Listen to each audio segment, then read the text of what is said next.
माननीय क्षेत्र संघ चालक जी, ज्ञानगंगा प्रकाशन के अध्यक्ष आदरणीय मुरलीधर जी, उपस्थित अन्य अधिकारी गण, आत्मीय स्वयंसेवक बंधु, सज्जन, माता भगिनी,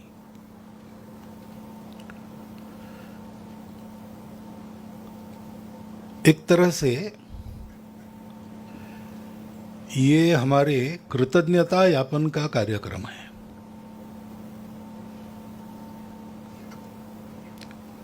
संघ कार्य के पवित्र प्रवाह में हम सब लोग हैं। क्यों है? तो अधिकांश लोग इसलिए है कि कोई न कोई हमको संघ में ले गया।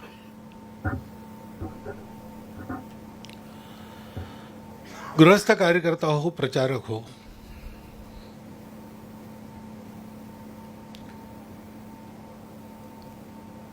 ये सब स्वयंसेवक संघ के चरण हैं। अभी गीत आपने सुना, वो संघ के कार्य के सामूहिक स्वरूप का भी वर्णन है और संघ के एक एक कार्यकर्ता के भाव का भी वर्णन है।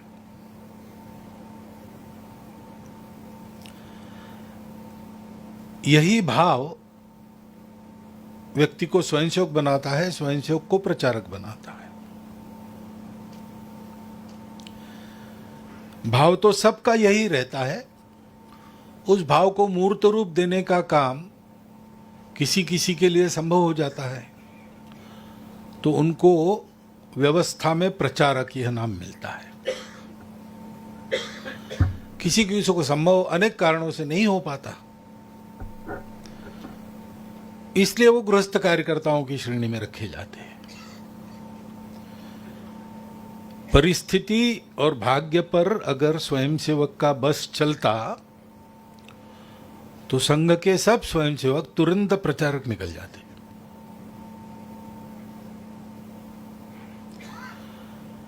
यह जो भाव है, ये भाव संघ को चला रहा है, आगे बढ़ा रहा है, यशस्वी कर रहा है और 100 साल से अनवरत ऐसा हो रहा है।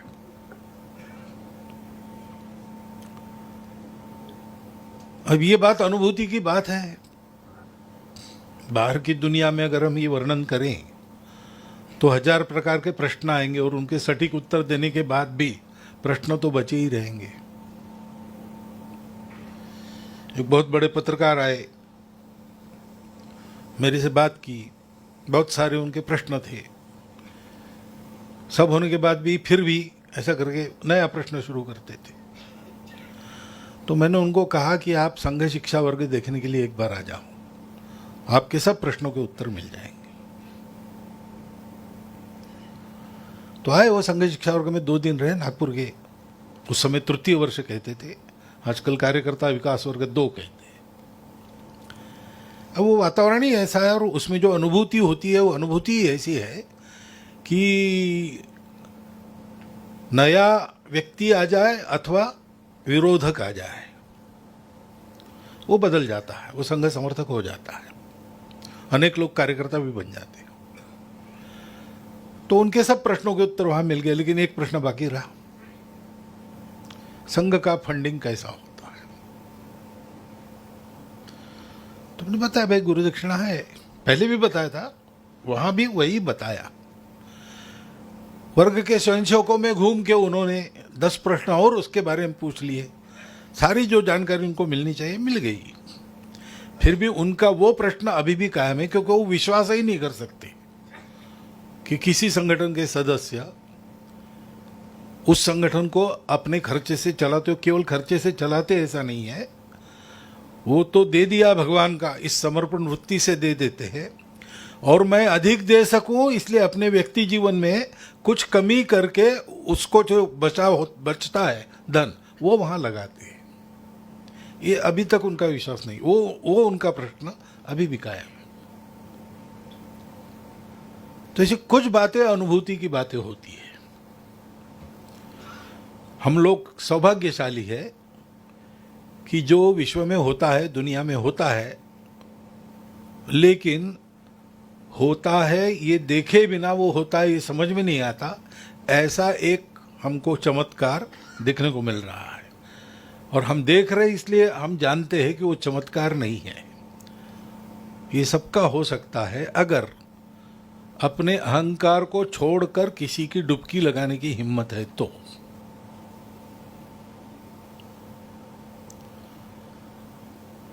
वो हिम्मत हम कर पाए, हम सब स्वयंसेवक बने, परिस्थिति अनुकूल रही वो प्रचारक बने।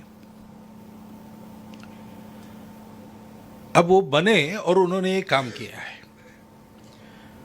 तो किसी की इच्छा नहीं रहती कि ऐसा हमने काम किया, ये आगे लिखा जाए, ग्रंथ लिखा जाए, हमारे फोटो छपे।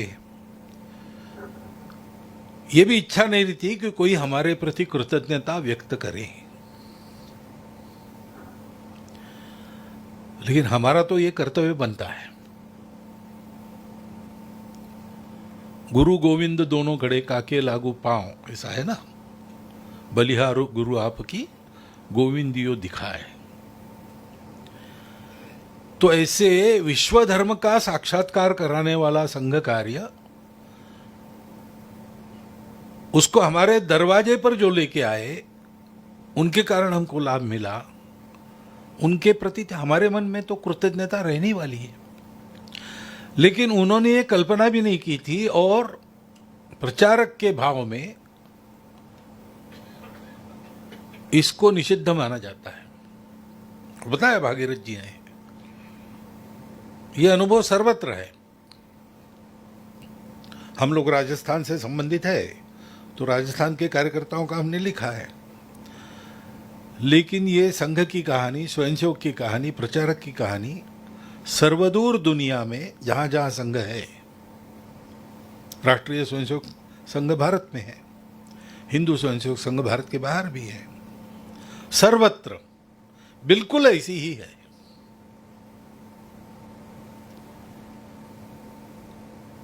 और इसलिए लगता है कि ये क्यों, क्या करना है हमारा चरित्र लिखकर, हम इसके लिए निकले थे क्या? क्योंकि प्रचारक का समर्पण ये केवल समय का समर्पण नहीं रहता, वो तो सब कुछ दे देता है, और मैं दे रहा हूं ये भी दे देता है।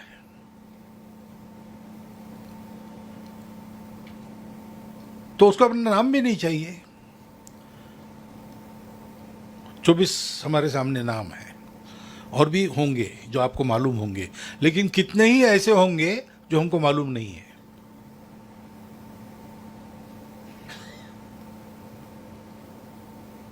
ऐसी बहुत बड़ी संख्या है, और सबके प्रति हमारे मन में कृतज्ञता स्वाभाविक है। लेकिन उन्होंने तो अपना सब कुछ दे दिया। हम शब्द उपयोग करते आत्मविलोप, वास्तव में आत्मविलोप है। जो संघ कार्य के भाव को नहीं समझते, ऐसे बाहर के लोग इसको लेके टीका टिप्पणी भी करते हैं कि संघ बिन चेहरे के लोगों को बताता है, बनाता है। हाँ ठीक है, हमने अपना चेहरा उजागर करने के लिए संघ कार्य का वर्ण नहीं किया है। तेरा वैभव अमर रहे मां, हम दिन चार रहे न रहे, ये हमारा भाव है। बच्छराज जी व्यास वो भी आए थे, उन्हीं की कविता है, ध्येय साधना अमर रहे। ऐसे हम हैं। अब संघ की स्थितियां बदल गई। इनके हमने चरित्र लिखे, इनका जो समय था संघ कार्य में शुरू का, वो अतिशय कठिन था।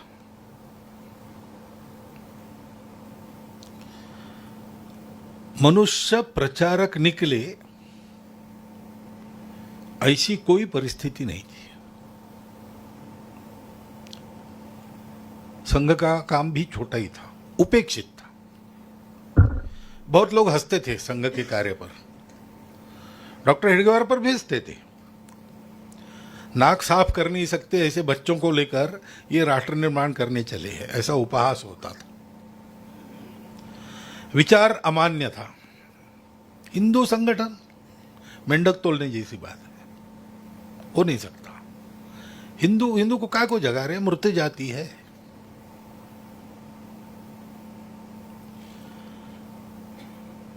और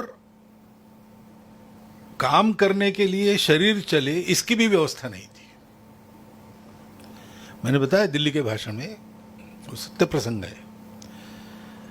जिंजर डी जी नाम के प्रचारक थे, उनको भेजा, भागलपुर भेजा। कुछ था नहीं पास में, मुश्किल से डॉक्टर साहब ने 5 रुपए जमा करके टिकट निकाला भागलपुर का, 3 रुपए 12 आने टिकट हुआ, शेष पैसा उनके पास था 125 रुपया। परिचय नहीं, कुछ नहीं। तो निवास का प्रबंधक ऐसे किया, पटना से एक लोकल आती थी भागलपुर, रात भर पड़ी रहती थी, सुबह निकल जाती थी वापस पटना। उसमें वो रात को रहते थे, स्टेशन की सुविधाओं का ही उपयोग करते थे,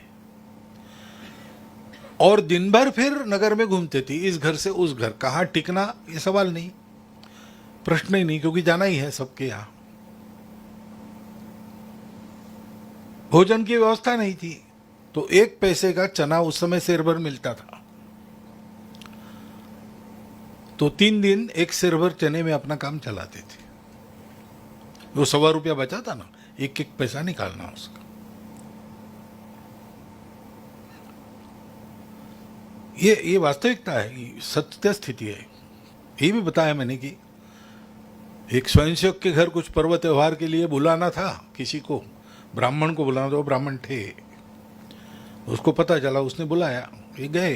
भोजन करते समय माताजी उसकी पूछ रही थी, रसोई में गरम गरम रोटी खिलाती थी, पूछ रही थी। वो उनको पता चला कि पोस्ट ग्रेजुएट है, अच्छी नौकरी मिल सकती है, सब छोड़कर हिंदू समाज की भलाई के लिए यहाँ आके काम करता है, और इसकी कोई व्यवस्था है नहीं। तो फिर उस माताजी ने उसको कहा कि देखो, सुबह 11 बजे और रात को 8 बजे यहां आना, कुछ भी हो, यहां तुम भोजन करो, उसके बाद मैं भोजन करूंगी। बाहर कहीं हो गई व्यवस्था उस दिन की तो मेरे यहां संदेशा भेजो, तुम्हारा भोजन हुआ है ये पता चलने पर ही मैं भोजन करूंगी। इसलिए उनकी भोजन की व्यवस्था हो गई। वो 8वीं में पढ़ने वाला शाखा का बालक बड़ा होकर विभाग संघ चालक बना, तब मुझे बिहार में भेजा गया था। तो पहली बार मैं वहाँ गया तो जिस घर में भोजन की व्यवस्था थी वहाँ वो उपस्थित थे, लेकिन भोजन पर नहीं आए। मैंने कहा आइए, उन्होंने कहा मैं जा रहा हूँ घर। ठीक है जाइए, भोजन का समय हो गया। उन्होंने कहा नहीं, आपका भोजन पूरा होने के बाद मैं जाऊँगा। नहीं, इसकी आवश्यकता नहीं। आवश्यकता है, ये रिपोर्ट करना पड़ता है मुझे घर में, तब बहुएं भोजन करती। 3 पीढ़ी वो व्यवस्था उनके घर में चल रही थी। तो दोनों बातें अनुभूति की है, कल्पना से परे है। ये समर्पण भी कल्पना से परे है, और ये समाज का अयाचित स्नेह ये भी कल्पना से परे है। यही संघ के चरण है।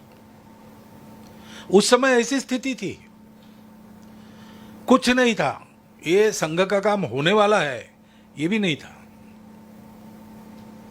कौन कल्पना कर सकता है कि ऐसे शाखा चला के राष्ट्र का कुछ होने वाला है। लोग तो कहते ही थे कि हवा में डंडे घुमा रहे हैं, कुत्ते भी मारने के ये काम नहीं आएंगे, ये क्या राष्ट्र की सुरक्षा करेंगे। तो सामने सब अंधेरा ही था। प्रचारक जाना यानी अंधेरे में कूदना, अपने भविष्य पर अपने हाथ से मिट्टी पोतना। लेकिन एक भाव था, परम वैभवम नेतुमेतत् स्वराष्ट्रम, ये मेरी भारत माता है। भारत माता के लिए मैं न करूं तो कौन करेगा। मैं उसका अच्छा पुत्र कैसे कहलाऊंगा अगर मैं शांत बैठूं।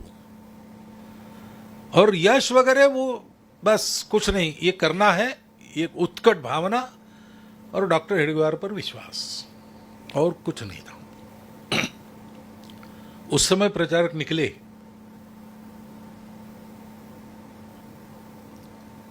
देश भर में गए, काम खड़ा किया, कार्यकर्ता खड़े किए, इतनी सुदृढ़ नींव बनाकर वो गए।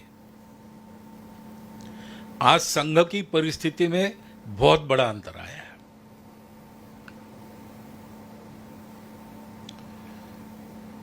भोजन की व्यवस्था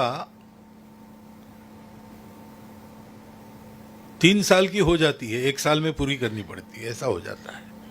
इतने घर हो गए, सबको लगता है मेरे घर आना चाहिए। ये सरसंघ चालक का अनुभव नहीं बता रहा हूं, जिला प्रचारक, विभाग प्रचारक के अनुभव बता रहा हूं। संघ का काम तो आज एक चर्चा का विषय और समाज के स्नेह का विषय हुआ है, और संघ के स्वयंसेवकों ने, प्रचारकों ने क्या क्या किया, इसके डंके झड़ रहे हैं। तो किसी भी तरुण विद्यार्थी के मन में आता है, वाह ये है भाई जीवन, देश के लिए सर्वस्व समर्पण किया, यहां झंडा गाड़ा, वो किला फतेह किया, ऐसा किया वैसा किया, मैं भी जाऊंगा। और आसान है, कार्यालय है, सुविधा है, कष्ट कम हुआ है, माथापच्ची जरूर बढ़ी है, वो जो पहले नहीं थी, आज है, दूसरे प्रकार का कष्ट बढ़ गया है, परंतु काम करने के लिए शरीर चलाने की समस्या नहीं है। इस अनुकूलता में भी ये समझना है, स्वयंसेवक ने, प्रचारक ने क्या किया ये महत्व की बात नहीं है, वो क्या था, कैसा था, ये महत्व की बात है। महापुरुष उनकी महान कृतियों के लिए जाने जाते हैं, लेकिन महापुरुष के जीवन को देखना चाहिए। और प्रचारक स्वयंसेवक हम महापुरुष नहीं है, इसी भूमिका पर पक्के हैं। हम तो समाज के ही लोग हैं। अभी लगता होगा समाज को भी बड़ा महत्वपूर्ण और अलौकिक कार्य किया, लेकिन स्वाभाविक काम है किसी भी मनुष्य का अपने देश के लिए ये सब करना। और इसलिए ये जो समर्पण होता है, उसके चलते उनमें ये ताकत आ जाती है। अपने कुछ गुण लेके वो आ रहे, जन्मता उनको जो ईश्वर प्रदत्त क्षमताएं दी है वो उनके पास है। संघ कार्य में बहुत सारी नई बातें सीख लेते हैं, लेकिन उनके शक्ति का पूर्ण आविष्कार तब होता है जब वो अपनी इच्छा को भी संघ में विसर्जित कर देते हैं। काम कौन सा, क्षेत्र कौन सा, कार्य क्षेत्र कौन सा, कोई विचार नहीं करते। ज्योति स्वरूप जी की बात बताई, संघ ने मुझे सरसंघ चालक होने के लिए, सरसंघ चालक हो गया। कल संघ कहेगा उतरो और झाड़ू लगाओ, झाड़ू लगाऊंगा। मैं संघ ने बताया हुआ वो कर रहा हूं, मेरी इच्छा कुछ नहीं है, मेरी आकांक्षा कुछ नहीं है, और संघ जो बताएगा वो मेरे लिए सबसे महत्वपूर्ण कार्य है। मोरोपंत जी को विश्व हिंदू परिषद का ध्यान देने का काम दिया। उसके बाद की बैठक में उनका वृत्त, तो उन्होंने बताया कि आजकल मुझे विश्व हिंदू परिषद को देखने के लिए कहा है, तो पिछले 6 महीने में मैं गया हूँ अनेक जगह। मुझे ध्यान में आया है कि विश्व हिंदू परिषद दुनिया का सबसे महत्वपूर्ण काम है, संघ से भी महत्वपूर्ण, शाखा से भी महत्वपूर्ण, क्योंकि वो काम आजकल मेरे तरफ है। ये प्रचारक का भाव है, जो बताया वो सबसे महत्वपूर्ण है, उसमें संतोष है, उसमें समाधान है। ऐसे रहना ऐसे रह सकते हैं क्या? हाँ, ऐसे रह सकते हैं। क्यों? देखो, ये है उदाहरण, हमारे सामने ऐसे लोग हो गए हैं, वो ऐसे बन गए क्योंकि उन्होंने सब कुछ दे दिया, कुछ भी नहीं रखा। मैं, मेरा, मेरी अरुचि, मेरी रुचि, मेरा मत, मेरा विमत, कुछ नहीं। संघ जो कहेगा वो, संघ जा कहेगा वे वैसा। बस गृहस्थों पर एक बंधन गृहस्थी का आता है, इसलिए संघ जहां कहेगा वहां ये क्लॉज हट जाता है, लेकिन वो भी संघ जो कहेगा वो इसमें पक्के रहते हैं।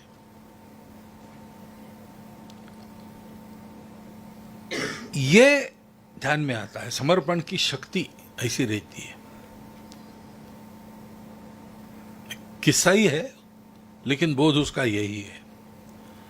एक संत हो गए, महान संत थे, तो उनके शिष्यों में एक गांव का आदमी उनको देख के प्रभावित हो गया, शिष्य बन गया, सब कुछ छोड़ दिया उनके साथ। आता जाता कुछ था नहीं, शिक्षित था नहीं। अब इसको काम क्या देना, शास्त्र अध्ययन साधना इसके बस की बात नहीं। तो उसको काम दिया, चलो भाई पानी भरो, झाड़ू लगाओ। उसने किया, वो गुरु के चरणों में पूर्ण समर्पण, बताया कर। अब वो मठ था पहाड़ पर एक किले में, नदी नीचे थी, साफ सफाई करना, रोज बड़ी तांबे की इतनी ऊंची देगे नीचे ले जाना, नदी पर स्नान वान करना, देगे भी साफ करना और फिर पूरी भर के ऊपर ले आना। 8 दिन के बाद वो गुरु के पास गया कि गुरुजी, आपकी अगर इच्छा है कि मैं मर जाऊं तो आप आज्ञा कर दीजिए ना, ऐसा क्यों करा रहे हमसे। क्या हुआ भाई, आप लोग क्या खाते हो, चावल की माड़, भात की माड़, भात बनाते समय जो पानी, वो तो साधक लोग थे, भोजन ऐसे ही था उनका। उनका आप लोग फिर दिन भर क्या करते हो, ध्यान करते हो, पढ़ते हो, तो आपको ठीक हो जाता है। मुझे इतनी मेहनत करनी है, मैं ये खाऊंगा तो ऐसे ही मर जाऊंगा, तो अगर आपकी इच्छा है तो बताओ, मैं पहले ही मर जाता हूं। तो हंस दिया गुरु ने और कहा कि भाई इसके लिए रोज 1 सेर चना 1 सेर गुड़ 2 समय इसको देना। वो शुरू हो गया। बाकी शिष्य जलने लगे कि हम साधना करते हैं, हम गुरु के उपदेश का अध्ययन करते, सब करते, ये कुछ नहीं करता, नीरा ठूंठ है, गवार आदमी, उसको चना गुड़ मिल रहा है। तो ध्यान में आया गुरु के। तो एक दिन उन्होंने सबको बुलाया और कहा कि देखो, अब मैं काशी यात्रा करने वाला हूं। इस काशी यात्रा का मेरे महत्व यह है कि मेरे साथ जो काशी यात्रा करेंगे उनको इस जन्म के बाद जन्म नहीं, मुक्ति हो जाएगी उनकी। इसलिए मेरी इच्छा है कि आप सब लोग मेरे साथ चलो। बस एक बात है कि ये मठ मंदिर इसकी व्यवस्था करने के लिए किसी को पीछे रहना पड़ेगा।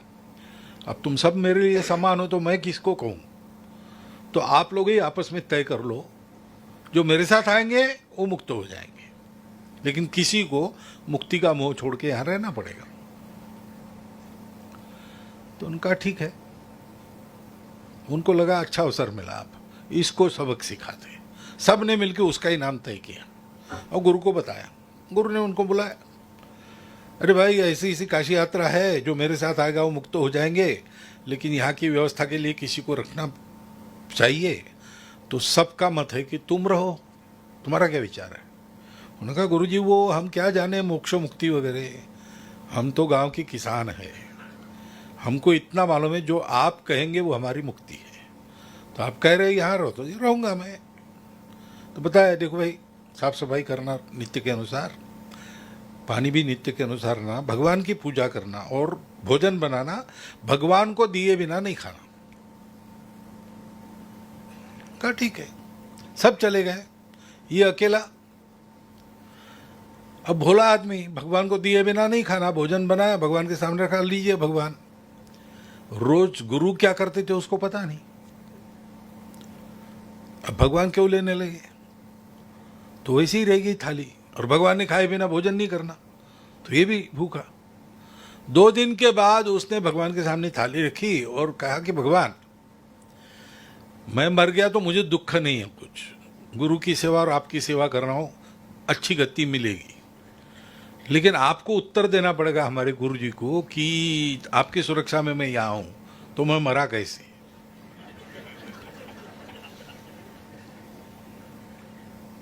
फिर भी भगवान ने नहीं खाया। तो शाम के समय थाली रख के, और ठीक है, वो आप उत्तर देने ही वाले हो, पर बाद में दीजिए, अभी अभी आपके सामने ही मर जाता हूँ। सर पटकने लगा। तो भगवान को दहशत हो गई कि अड़ियल आदमी है। वो प्रकट हो गए, राम प्रभु सीता लक्ष्मण सहित हनुमान जी सहित। हर कार्य रुक जाओ खाता हूँ। भगवान ने लिया प्रसाद, उसका भोजन शुरू हो गया। फिर 3-4 दिन के बाद उसने कहा कि भगवान, ये आप तो अयोध्या पति हो, क्या अयोध्या में भोजन सीता जी की रसोई में आपका कैसा होता होगा? ये मेरी ज्वार की रोटी और बैगन का भरता, ये आपको कैसे लगता होगा? अब सीता जी है आपके साथ, वो अगर भोग बना ले तो मेरा भी एक काम कम हो जाएगा, आपको भी अच्छा भोजन मिलेगा। फिर उन्होंने कहा कि लक्ष्मण जी क्या करते, आपके साथ खड़े रहते और क्या करते? आप तो ठीक है, भगवान हमारे गुरु के भगवान हो, लेकिन अब ये थोड़ा चौकीदारी कर लेंगे, हाथ में धनुष बाण आएंगे, आपकी रक्षा के लिए ही वनवास लिया था उन्होंने, तो और एक काम हल्का हो जाएगा। फिर और 8 दिन के बाद कहा कि हनुमान जी आपको और लक्ष्मण जी को लेकर लड़े थे कंधे पर, इतनी ताकत इनकी है, रोज अगर वो पानी लेके आते हैं नीचे से। अब ये शुरू हो गया। और फिर एक दिन हलवा बना था, तब ये रोने लगा कि मेरा बहुत पाप हो गया, गुरु को दिए बिना कुछ खाना नहीं, गुरु को हलवा तो अति प्रिय है, उनको दिए बिना मैं खाऊंगा, इससे अच्छा है कि मैं मर जाऊं। भगवान ने कहा ऐसा मत करो, नहीं वो गुरु को खिलाए बिना कुछ। तो फिर हनुमान जी को उसको कंधे पर ले जाना पड़ा काशी, और हलवा खिलाया। उन्होंने पूछा कहाँ से आए? तो बोले आपने रखा है वहीं से आया हूँ। अरे वहाँ कौन देख रहा? तो सब करके आया हूँ और अभी जाने वाला हूँ। किसने लाया तुमको? तो बोले बताने की मनाही है। वो गुरुजी समझ गए, शिष्य भी समझ गए, कौन क्या करता है, नहीं किसका भाव क्या है।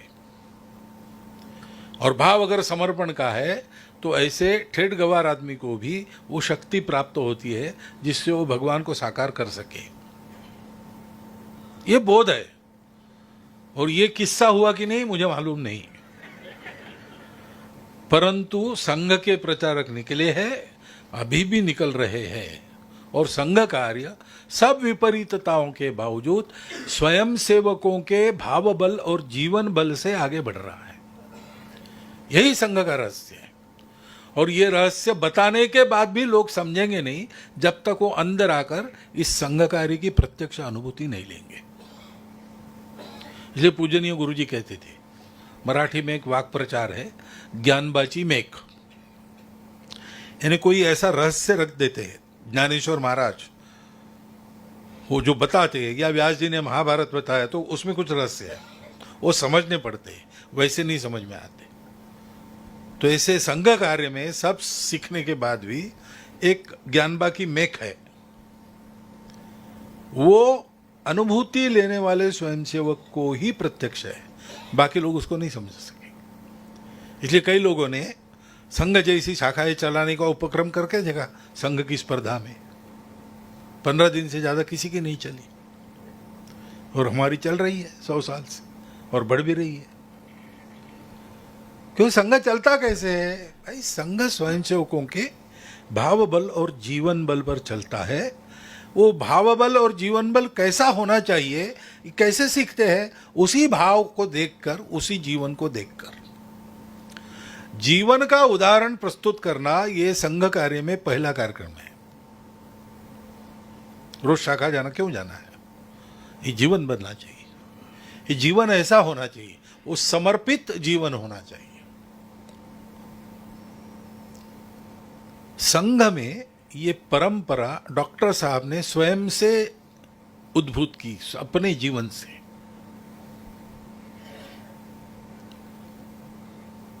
तेजोमय प्रतिबिंब तुम्हारे स्वयं सिद्ध अगणित निकले हैं, ऐसा हम कहते हैं गीत में। जीवन दीप जलाया, उससे अनेक दीप जले, और वही परंपरा अभी भी चल रही है।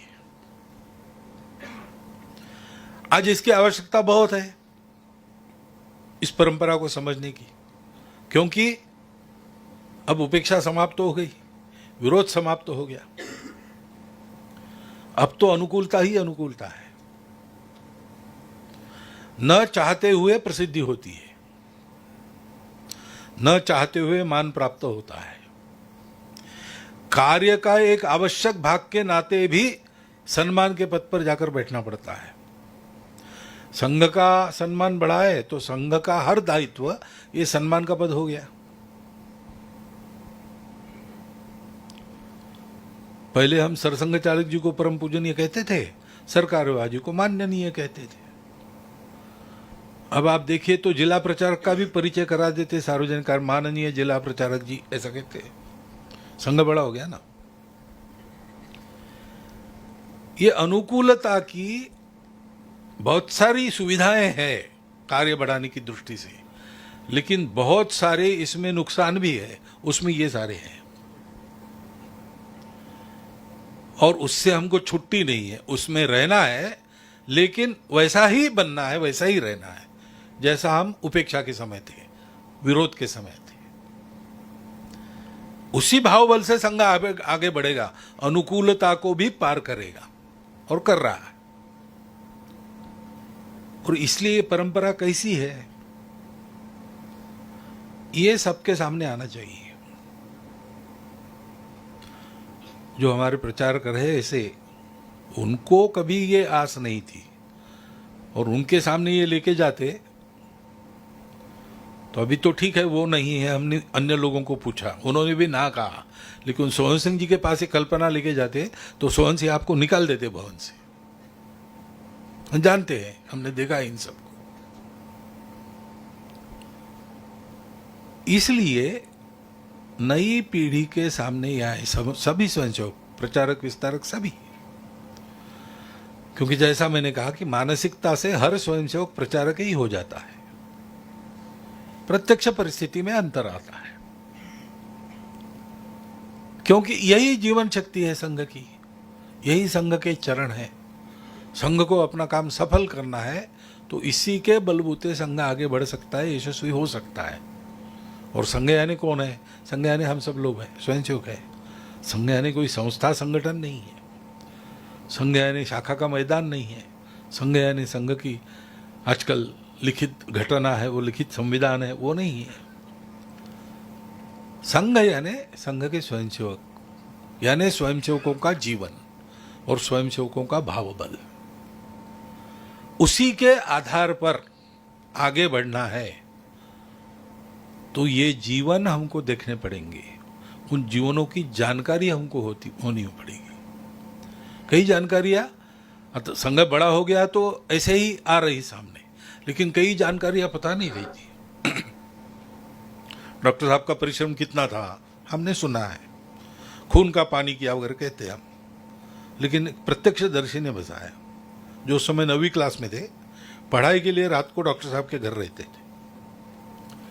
उन्होंने बताया कि सारा काम वगैरह निपट के 12:30-1 बजे डॉक्टर वापस आते थे रात को, और फिर सो जाते थे ऊपर के कमरे में। बाहर का दरवाजा खुला रहता था आंगन का, जिससे कोई भी अंदर आ सके। कमरे का दरवाजा अंदर से बंद रहता था। तो कोई अगर रात को आ गया और आवाज देता है तो डॉक्टर साहब दरवाजा तो खोलते थे, लेकिन खोलने के लिए इतने थक गए होते, पैदल चलना, तो बिस्तर से उतरकर बैठे बैठे ऐसा ऐसा करके दरवाजे तक पहुंचते थे। इतने थके हुए होते थे। इतना परिश्रम डॉक्टर साहब ने किया है। अब ये जानकारी एकदम प्रत्ययकारी है, कितना परिश्रम डॉक्टर साहब ने किया। ऐसी बहुत सारी जानकारियां रहती है, सब तो लेखन में आ नहीं सकती, आने की जरूरत भी नहीं है, लेकिन देखे हुए लोगों ने बताई हुई बातें, मुझे लगता है कि रिकॉर्डेड बातों से ये ज्यादा ऑथेंटिक रहती है। कई बार उसका परिणाम होता है, उसका संस्कार होता है। ये संस्कार उस समय 1925 से आज तक चलते रखना, सबको देते रहना, इसमें इन सभी हमारे वरिष्ठ बंधुओं ने जो किया है उसके प्रति कृतज्ञता, और इसकी आवश्यकता है, इसलिए इसका अध्ययन, ये इस ग्रंथ का प्रयोजन है। इस ग्रंथ को पढ़ना, पढ़ के उनके प्रति कृतज्ञता, मन में उनके प्रति एक गौरव का भाव, ये तो ठीक ही है, लेकिन काम उससे नहीं चलेगा। ये हम कर रहे उनके स्वर्गस्थ आत्माओं को अच्छा नहीं लगेगा। आप भी इन सबको जानते हो, उनके स्वभाव को जानते हो, उनको अच्छा नहीं लगेगा। लेकिन अगर इसको पढ़कर एक शतांश उनका भाव अपने जीवन में आ गया, अपने कृति से प्रकट हो गया, तो वो प्रसन्न होंगे।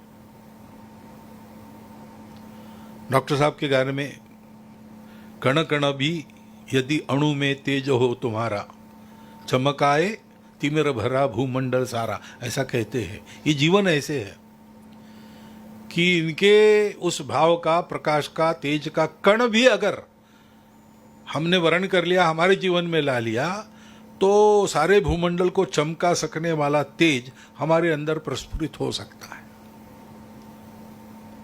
और इसलिए इस ग्रंथ को संघ स्वयंसेवकों ने अपने घर में रखना चाहिए। स्वयंसेवकों की नई पीढ़ी में इसका क्रमशः वाचन चलना चाहिए। साल भर लगेगा, 2 साल लगेगा, थोड़ा थोड़ा पढ़ेंगे, लेकिन निश्चित रूप से हमको हमारा पथ आलोकित करने वाला और उस आलोकित पथ पर जो कंटका किरण है उस पर चलने की प्रेरणा देने वाला ये ग्रंथ बन गया है। और बन गया है तो इसको लिखने में, प्रकाशित करने में जिन्होंने किया उनका तो भाग है ही, लेकिन अधिकांश इस ग्रंथ का ये प्रभाव उन जीवनों के कारण आया है। उन जीवनों को हमको सीखना है और उन जीवनों को हमको अपने जीवन में उतारना है। ये हमारे प्रति एक कर्तव्य बन जाता है। हमने प्रकाशन किया, इससे हम ऋणमुक्त नहीं होते हैं। प्रकाशन किया है तो इसका वर्ण भी हमको करना है। इतना भाव आप लोग ध्यान में रखें और आगे बढ़े। इतनी एक बात आपके सामने रखता हूं और मेरा शब्द प्रपंच उसको विराम देता हूं। नमस्कार।